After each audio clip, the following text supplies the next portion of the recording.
Catherine Bernardo, ito na ata ang pinaka hindi magandang balita patungkol kay Miss Catherine na bagay na kumakalat ngayon sa social media. But before that, if you haven't subscribed yet to my YouTube channel, please don't forget to like, share, and subscribe at i-hit mo na rin ang notification bell for more showbiz updates. Bago tayo of course magpatuloy sa ating updates for today's video, nais kong pasalamatan kayo for always watching and trusting this channel. Thank you so much sa palagian po ninyong panonood at palagian ninyong pagsubaybay sa mga updates po natin. So hanggang sa ngayon ay trending at pinag-uusapan pa rin at talagang hot topic po itong si Miss Catherine Bernardo sa lahat ng mga kaganapan niya sa buhay. Kumbaga parang kapag si Miss Catherine kasi ang pinag-uusapan, talagang nakafocus ang lahat ng tao. Parang all eyes ay nakatitig sa dito po kay Miss Catherine Bernardo kung ano yung mga ganap niya sa buhay at kung ano-ano pa na mga nangyayari sa buhay niya. Pero ang hindi katanggap-tanggap ay mga balitang ito. Panoorin natin. Oo nga. Wala, hindi ko na-follow. Pero hindi ko nasaksihan yung follow moment. Ang istorya niya parang gabi, finalo pa kasi parang gusto magpadala ng private message. The following day, nag-ugat ang mga issue matapos nga di umano na i-follow daw di umano ni Mami Min itong si Mayor Mark Alcala at kalaunan ay in-unfollow muli ito. Pero hindi nyo po makakayanan ang dahilan kung bakit ito ginawa ni Mama Min na talaga namang napaisip tayong lahat talagang pati po yung relationship ni Mama Min at ni Catherine ngayon ay nasa panganib dahil po sa isang tao na ikino-connect sa pangalan niya. Panoorin natin. kasi nga may chika nga dahil dudugtong ko na ba? Kasi diba parang birthday something, may nag-prepare yung family ni Catherine. Parang hindi yata daw nagpakita or hindi sumipot si Catherine. According po sa isang showbiz channel, sinabi po nila na sa kaarawan nga ni Miss Catherine Bernardo ay nag-prepare ng isang parang surprise birthday party para sa kanyang pamilya. Pero sa hindi inaasang pangyayari, hindi nga daw ito handang pa-party sa kanya. Ni Mayor. Hindi, pamilya, ni na Mami Min. Ay, ganun na? May ganun na. Kaya lumabas na rin yung isyong gusto niya maging independent. So according po dun sa kanilang chikahan, tungkol po dun sa bagay na yun, sinasabi po ng Marisol Academy na isa sa mga rason kung bakit di umano finalo ni Mama Min itong si Mayor Mark Alcala. Dahil gusto niya pong makausap ito dahil maaaring si Miss Catherine Bernardo during those times ay hindi nagpaparamdam kay Mama Min. Parang imbis na si Catherine ang masurpresa sa birthday niya, ay ito pong si Mama Min at ang pamilya niya ang na-surprise. So kaya daw dumabas yung mga statement ni Miss Catherine that she feel lost and gusto niya pong magkaroon ng sarili niyang buhay pagkatapos niyang maipatayo yung magandang bahay para sa kanyang pamilya.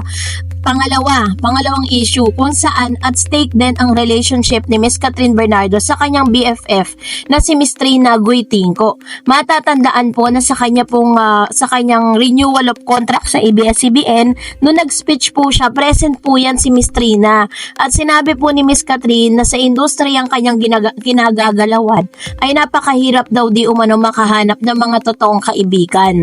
Ang tinuturing niya pong isa sa totoong kaibigan sa kanya ay si Miss Trina Goytinco na present nga doon. Pero tila baga is parang nababahiran na din ng intriga ito pong friendship nila dahil lang sa iisang lalaki, which is ang tinutukoy ko ay si Mayor Alcala. So dahil dito mas lalong nanggigigil ang ilang mga fans na parang hindi po nagiging magandang effect sa kanya nitong si Mayor Mark Alcala.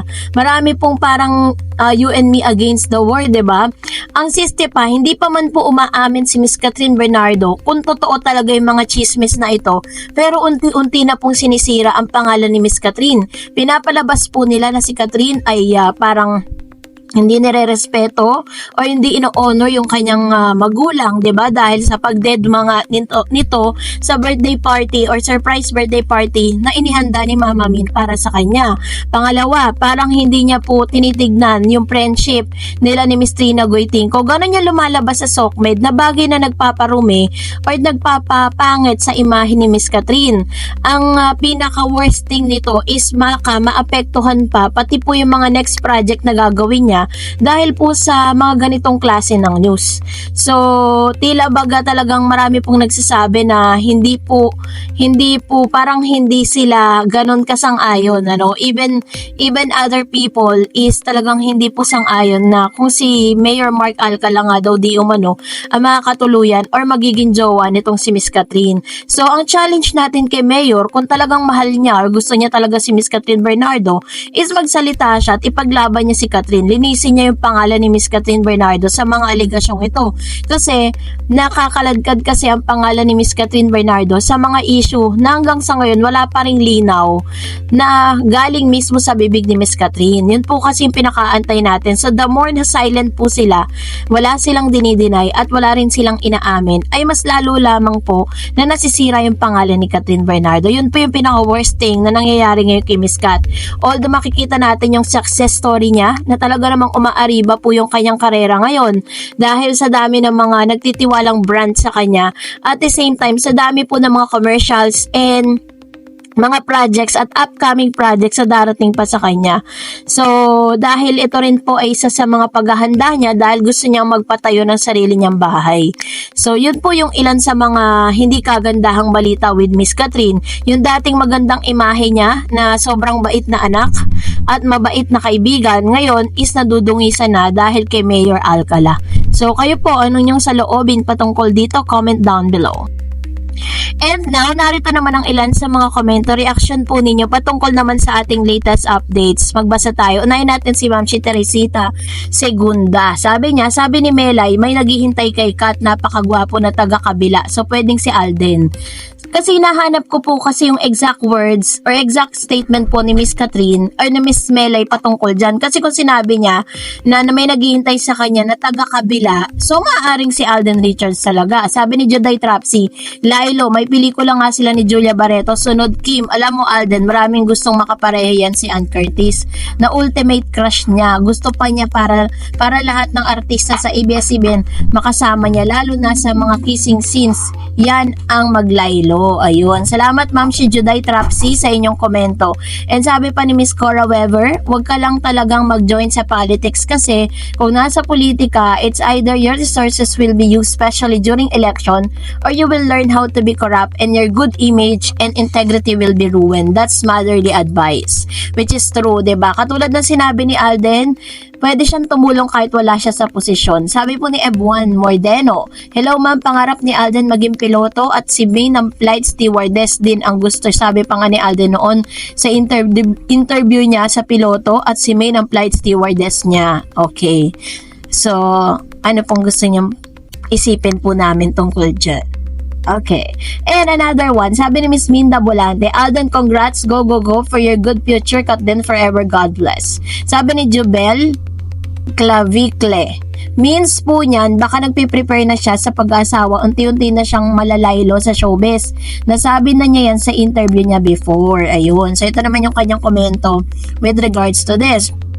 Which is, di ba tama po, sinabi po ni Alden Richards noon na kapag po pumasok na po siya sa tahimik na buhay, kung gusto niya na talaga at prepare na siya, is talagang maglalaylo na siya sa showbiz. Sabi ni Miss Piggy, wow, go go Alden, iba pa rin kung may natapos, oras na para pangarap mo naman ang matupad.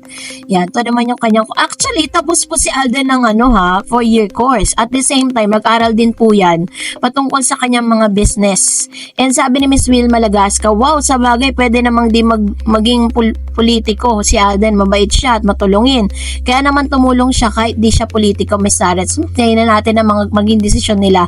Maisip nila si Kat Den. Basta ako, Miss Sarets, Kat Den forever. Kahit anong mangyari, Kat Den forever. Ayan. Thank you, Ma'am Shiwil Malagasca sa inyo pong komento. Talagang nag-aantay lang po talaga tayo at mas much better, 'di ba, na talagang maging panatag lang po tayo sa mga pagkakataong ito. Although hanga nga po ko sa ilang mga Kat Den fans, sa kahit wala tayong nakikitang any ayuda na nanggaling sa kanila, magkasama sila, still exist pa rin po kayo. So that's it for today. For more videos and updates, please don't forget to like and subscribe, and please don't forget to follow my Facebook page, Dar Eds TV. God bless everyone.